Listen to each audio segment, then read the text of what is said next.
Today is the last day that we will have our Advent wreath. It is traditionally kept until the second Sunday after Christmas, the Epiphany Sunday, or around January 6th. And that commemorates the day on which the wise men arrived to bring their gifts to Jesus.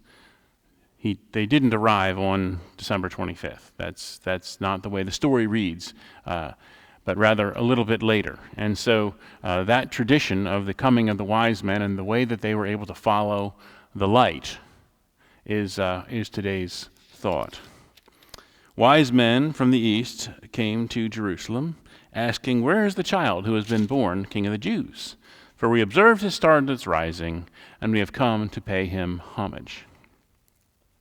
So we hear about the excitement of these wise men who came from afar and who no doubt had given up many things in order to make this journey, and they had recognized in the light in the sky something momentous. They knew, that light could mean knowledge and goodness and power and all of those things. And they looked in the stars for signs about things that would happen on earth.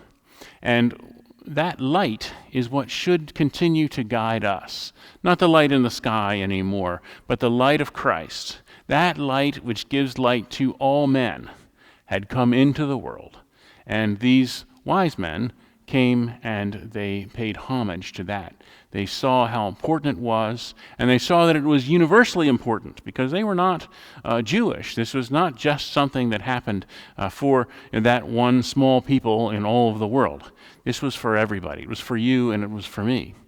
And so as we celebrate this Epiphany, we notice how light comes into our world. And we want to follow that light of Christ that fills all the world and lights all the other lights. But also we want to follow whatever light we find in our own place and time. Those that we can admire, the scriptures that hold us up, the writers, those folks in the world that make things a little bit better. Those folks that seem to, in the midst of the darkest times, and that's when the light shines the brightest, they seem to find a way to bring light into the darkness. They seem to find a way to bring hope and to bring a love that is shared from God through them and then into all the world. Go forth and do likewise.